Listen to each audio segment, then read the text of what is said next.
Hey everybody, let's go through your strong interest inventory results packet page by page and talk about what each of the scales means for you. There's a lot of information on each of the pages. You can read through it at your leisure, and I'm also happy to talk about it with you when we do our individual meetups later in the quarter, through Zoom, of course. But hopefully this will just get you understanding what this assessment is looking at. So we've already looked at the 6 Holland themes, these different interest areas that lumps a lot of different types of people together, but tends to have some commonalities in terms of the things that are most interesting to us. So remember that both people and occupations can be given a Holland code. It's usually 1 to 3 letters, and it's good to start guessing using this framework. So when you think about jobs like tattoo artist or electrical engineer, what sort of Holland code do you think they have? What 1 to 3 interest areas tend to pop up for people in these types of jobs?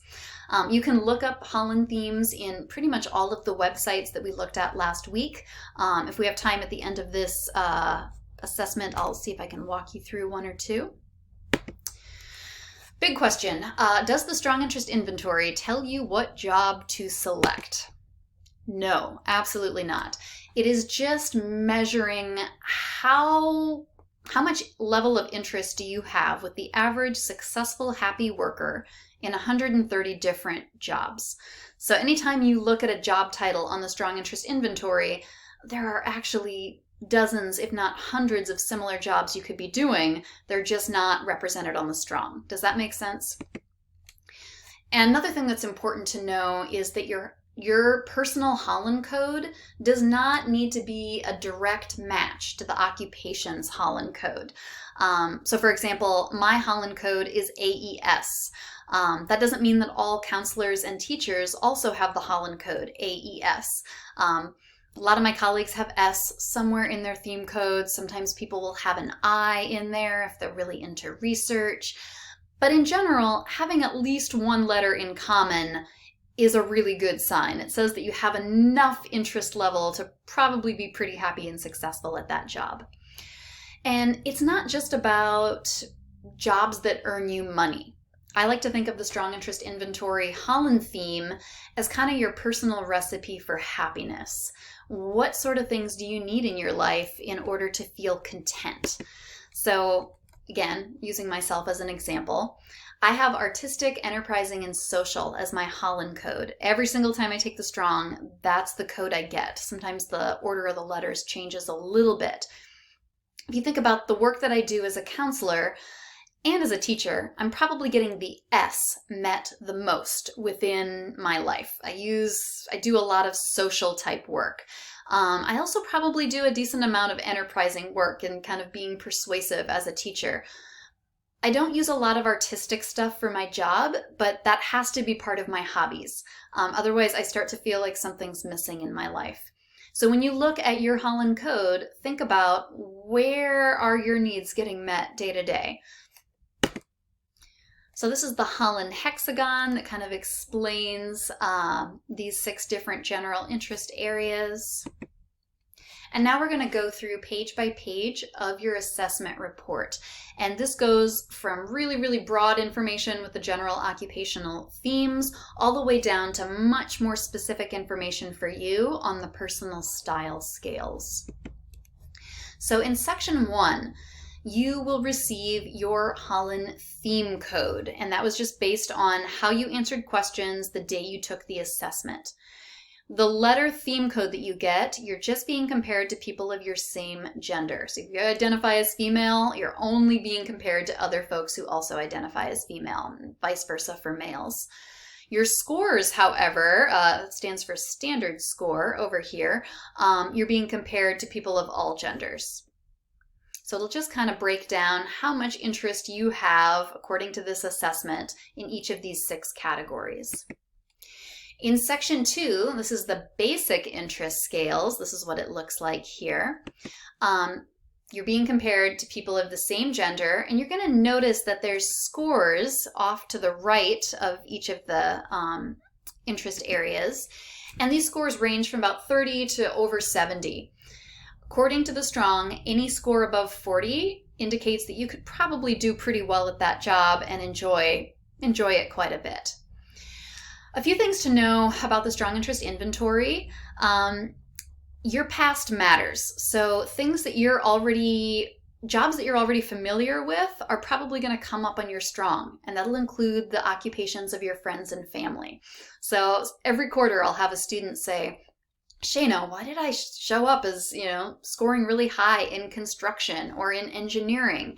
And then I find out, oh, well, you have a lot of family members that work in those fields. So you just happen to know more about those jobs. The same can come up with like your hobbies. So sometimes people will say, wait, why does it say military on my Strong Interest Inventory? Why does it say I should go into police work? And it could be that you love to watch, television shows or movies or read books featuring that kinds of subject matter, even if you don't want to do that for actual paid work. So just be aware, if something feels off for you on the Strong, it could be these other factors that are coming into play.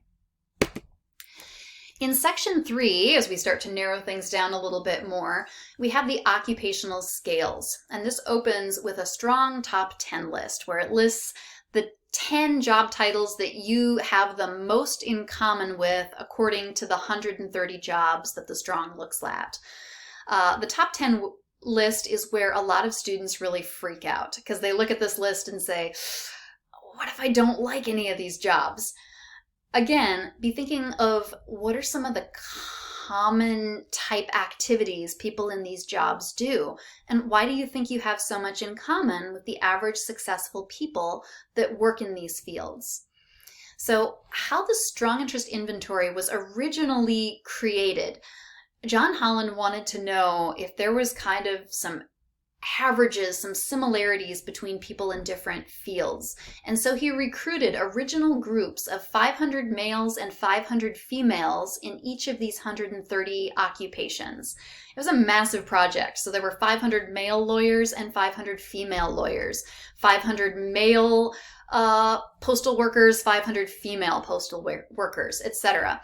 And then he looked at how all of these people answered questions on the Strong Interest Inventories. And he noticed that there were some strange similarities. So to be part of this sample group, you had to be kind of in the prime, age 25 to 55. You had to know what the job was and have worked in it at least 3 years. It had to actually be meet classification for being that actual job. So if you were going to be part of the police officer scale, you had to be actually doing work of a police officer. You couldn't be a mall cop. You couldn't be a security guard. You don't want to be compared to unhappy people in certain jobs. So all of the people as part of the scale had to say that they loved what they did. They felt like they were pretty successful at it. And to prove this, they had letters of recommendation from their supervisor. So this is why on the occupational scales, some of you might have scores that are negative numbers. That's just saying that you have vastly different interests than the average person of your gender in this field. So if you have a high score on the occupational scales, it means that your likes, your dislikes, and your neutrals in all these different areas fit the profile of people in these occupations. Any score above 40, you'd probably do pretty well at that. I really caution people, if you have a job that you're considering and you don't have any letters in common between your personal Holland Code and the occupational Holland Code, really do your research and make sure you know what that job is. It's always possible that there will be that outlier person, that can be happy and successful in a job that doesn't match up with their Holland theme. But that's rare. Normally you need at least one letter in common. So now when we get to section 4, this is the personal style scales, and it's a range. So there's kind of like a mid-range where you can kind of go both ways, or you could have a very clear preference of preferring one over the other. So to look at, do you prefer to be more independent versus work as part of a team? How long do you like to be in school? Do you want just a little bit of training, or are you very comfortable being in school for a long period of time? How do you prefer to take on leadership projects? It bunches of different types of risk together, which I don't particularly like. But if you have a higher number on the risk-taking scale, you might want to consider occupations that up your adrenaline a little bit. So an EMT, an emergency room doctor, firefighter, something like that. And then it ends with team orientation. In sections 5 and 6, you just kind of get a summary of the different scales again, and then we look at how you responded to the different likes, neutrals, and dislikes on the strong. Most of you will have kind of an even distribution. Every now and then, especially for folks that don't get a 3-letter Holland code, I'll take a look at this section and see, oh, they listed 2 things that they strongly liked, and 92 things that they strongly disliked. This can sometimes indicate that people rushed when they took the strong, or that they were trying to score high in a certain area. I think it can also indicate a personality style. There's some people that they either love something or they hate it. There's not a lot of neutral ground. The last few pages of your strong is a detailed college profile, and it gives you some more information on each of the scales, and then it really gives you ideas of where to go from here. What are some classes you should consider? What are some clubs or organizations that you can be part of to get more information? Because really, this is where your research needs to start. So all of you know how to use these different websites. You're going to find job titles in your strong interest inventory that you have no idea what people in these fields do. So this is a great time to pop over to ONET or Voice and look it up and start adding it to your list. I really want to emphasize with this strong top 10 occupation list that all of you are going to get, don't freak out about these job titles. Ask yourself, why do I have so much in common with the average person of this field? And then, do I really know what the job entails? And I want to give you a brief example. So, an occupation that would make people kind of upset in the past was funeral director, which is ESC. And people were like, oh, I don't really want to work around dead bodies. Why is that coming up for me? And so I say, don't look at the title, look at the Holland theme. Why do you think enterprising, social, and conventional showed up as the Holland theme for funeral director? Well, first of all, the E makes sense. Director, they're in a position of leadership, tend to make pretty good income. Also, social. When somebody is a funeral director, they're working with people a lot in some of the worst moments of their lives. So it makes sense that they have some social skills. And then for conventional, you only have one chance to get it right if you're going to plan a funeral. So it makes sense that these people tend to be a little more detail oriented.